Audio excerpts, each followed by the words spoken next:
का संग संगम।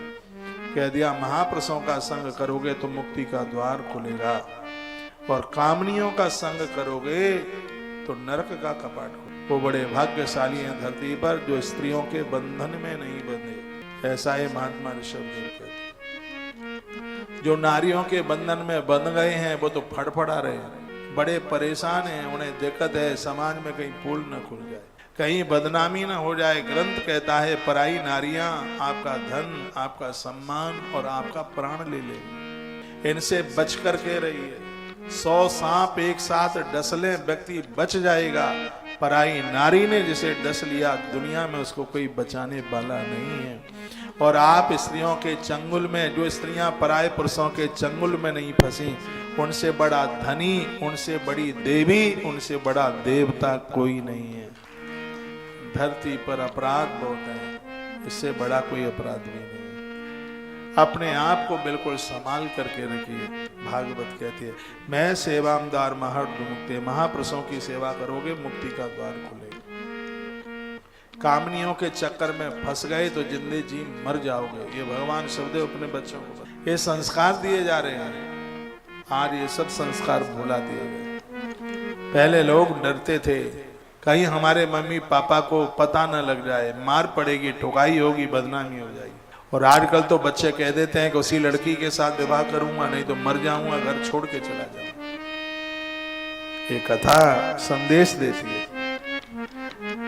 स्त्री संग कामियों के संग को नरक का द्वार बताया। महापुरुष की संगति, सदाचार संपन्न जीवन जीकर के लोग स्वर्ग को प्राप्त होते हैं। कितनी सुंदर बात कही। अगले श्लोकों में अगले श्लोक में उन्होंने एक बात कही, वो पिता पिता नहीं जो अपने बच्चे को संस्कार न दे पाते, वो पिता पिता नहीं जो अपने बेटे को भगवान से न जोड़ दे, वो माँ माँ नहीं जो अपने बच्चे को चरित्रवान न बना दे, वो गुरु गुरु नहीं जो अपने शिष्य को अज्ञान से मुक्त ना कर दे, और वो भगवान भगवान नहीं जो अपने भक्त को भवसागर से पार न करे। अच्छी माँ बनिए, अच्छे पिता बनिए, अच्छे गुरु बनिए, अच्छे शिष्य बनिए, अच्छे इंसान बनिए, अच्छे मनुष्य बनिए। इन अध्यायों में यही कहा गया। कितना प्यारा श्लोक है। अध्याय नंबर 5 स्कंद 5 और श्लोक नंबर 18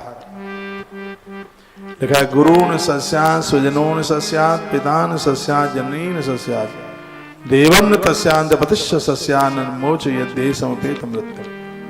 जो अपने प्रिय संबंधियों को भगवत भक्ति का उपदेश देकर मृत्यु की फांसी से नहीं छुड़ाता, वो गुरु गुरु नहीं, पिता पिता नहीं, स्वजन स्वजन नहीं, तो यहाँ तक कह दिया वो पति पति भी नहीं है जो अपनी पत्नी को भगवान से न जोड़ पाए। अपनी पत्नी के किए गए धर्म कर्म में व्यवधान बनता है वो पति पति नहीं। पति को चाहिए कि पत्नी धार्मिक है तो उसके संकल्पों को खंडित ना किया जाए, उसके संकल्पों के साथ अपने आप को जोड़ करके उसे बल दिया जाए, उसे शक्ति दी जाए। वो धर्म पुण्य कर्म सदकर्म करती है तो उसमें उसका सहयोग करना चाहिए, न बल के विरोध।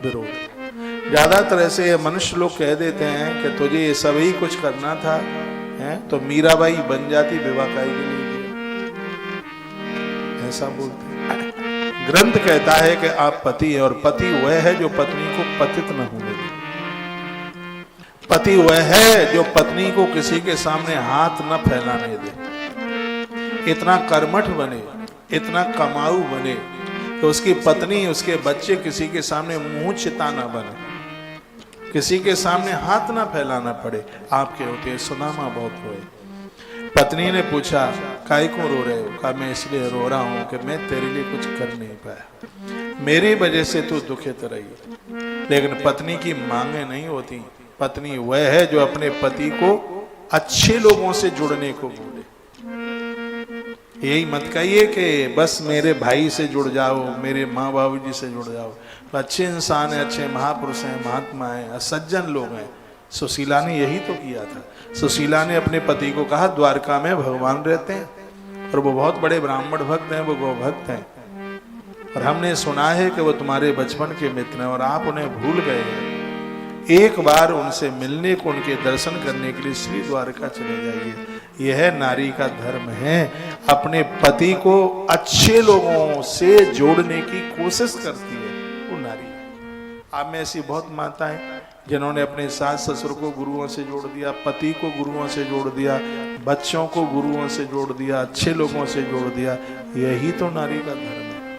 इसलिए तो उसको धर्म पत्नी कहा गया, ये भोग पत्नी नहीं है।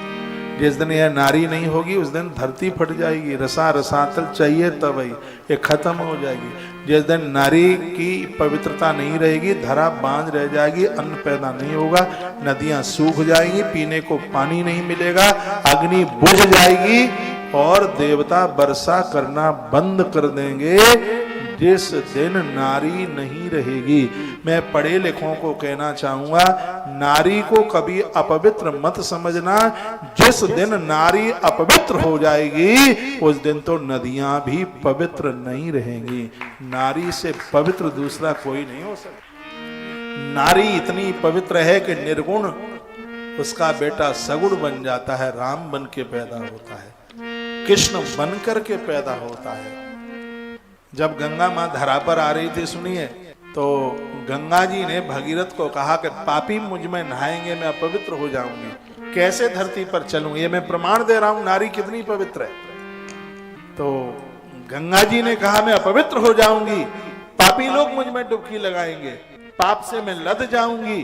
तब भगीरथ ने कहा, दिलीप राजा के पुत्र हैं जिन्होंने पूरा जीवन तपस्या में निकाल दिया, उन्होंने कहा हे माता, मैं आज वायदा करता हूं, पापी तेरे अंदर स्नान करेंगे तो अपवित्र होगी, तो पतिव्रता देवियां तुझमें डुबकी लगाएंगी तो तू पावन हो जाएगी। पापियों को पवित्र गंगा करती है और गंगा को भी पवित्र ये महामाता करती है, महान नारी करती है। इससे ज्यादा पवित्र कौन हो